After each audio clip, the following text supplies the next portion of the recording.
So I'm Jordan Jackson. I'm 22 years old, and I am a student at UH Manoa in the creative media department. I'm from St. Louis, Missouri, but I left there when I was 2 years old to move here, so I don't really have a huge connection to the place. Yeah, I grew up on the west side of the island, Ella Beach.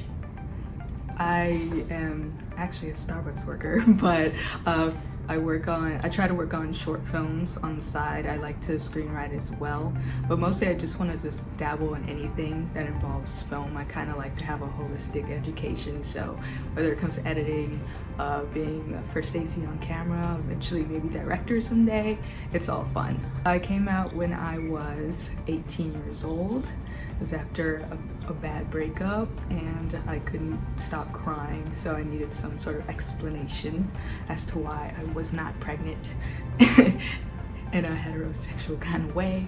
And it didn't exactly go well, but it did at the same time because my grandma just was like, oh yeah, people are gay, Ellen's gay. But I was also still in denial myself at coming out of the closet because that had been my first girlfriend, and so being a teenager, all those hormones just finally hit, especially after dating guys before. Like, nothing has hurt as bad as after breaking up with my girlfriend, so it was all brand new to me. I know my grandma was like sort of awkward about it. She would ask me questions, ask if I was like still gay, if I had a chance of liking any guys. Like, basically every time she picked me up from UH, she'd be like, so any cute guys on campus? And I'm like, I'm not looking at them, sorry. But I also told my mother, and she had an interesting reaction. So I was dating the girl and I was just like, hey, so I guess I like girls. And she's just like, oh, you like butches or femmes? And I was like, pause, how do you know those terms? I answered, but I was also just like, wait a minute. So that was, it was interesting. She's like the more open one in comparison to my grandmother. My grandma, yeah, she was just very awkward about it. Yeah, she tried the night that I came out, she kind of entered my room. I was just sort of sitting in the dark. She's just like, she had a little bottle of holy water. She's like, let me pray for you. I was like, nah, back up. It's not like that. So I just kind of ignored those habits of hers, just because I know that those are things she wants to do to protect me, but those aren't necessarily things I need. And it kind of felt like she wasn't supporting me in that way. Yeah. So it was kind of hard to be a rebel in like a 2-bedroom home, but I did my best. At first, like, I've always had queer friends. My very best friend in the world came out as trans to me when we were about 13 years old, and I was just like, oh, so what are your pronouns? What's your name? And and that was from being on Tumblr. I just had glazed over a few things. I was like, oh, okay, cool. So I always had queer friends, and which I guess wasn't a hint to me that maybe I also was not straight. But since coming out, I just feel more secure in myself, I guess. I don't feel like I have to pretend so much to fit in, and it's so freeing to just be able to hit on women. They're so lovely. And so, yeah, and Hawaii is just a good place just to feel comfortable with yourself. People are very open here. So it's been just really great for me to grow up here. Instead of, I know in places like St. Louis, I don't think I would have had as much of a loving reaction or embrace from the community.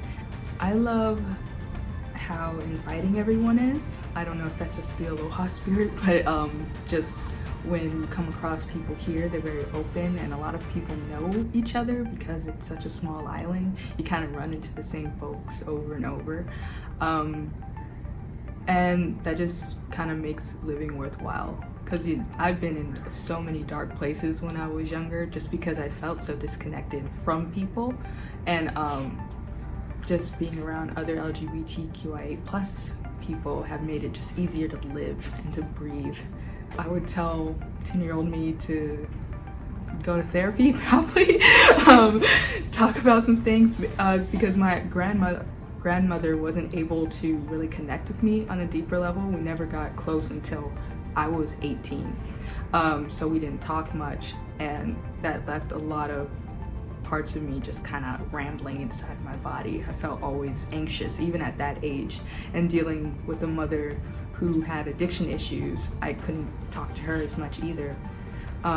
So I would say go to therapy, talk to a psychologist. You have ADHD and autism, just let you know.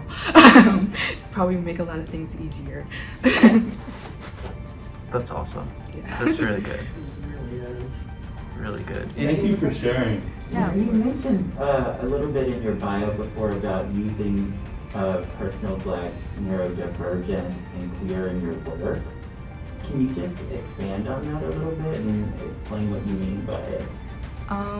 So I use being Black and neurodivergent and being queer in my work just because I tend to use my own personal experiences in what I write, because I don't know anybody else better than myself. And I just am Black, and I have a different experience being Black, but it doesn't mean it isn't as valid in some way. I know growing up it was always harder for me to connect with the Black community here because they're few and far between unless you live on base. So I kind of had like a lot of people make fun of me saying, oh, you're so white, oh, you are so articulate. I'm just like, those are kind of, and now that I'm older, I know though, those are kind of microaggressions, but I still am able to channel that into my work now, and and hopefully connect with other Black people who feel the same way.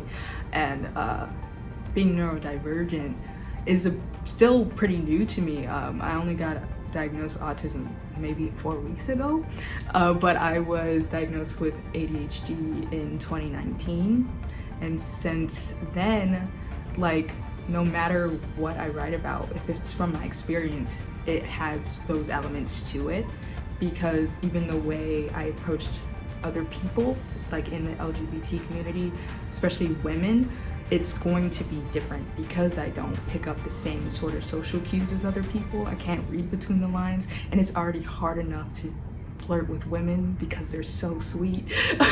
So you can never tell, and so that just makes it it's just an extra hurdle for me to jump over in order to feel included.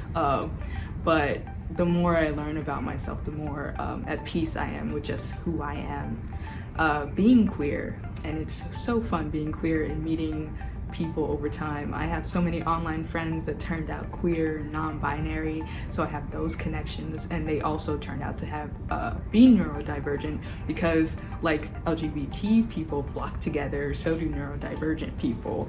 It's just nice to be on the same wavelength as others.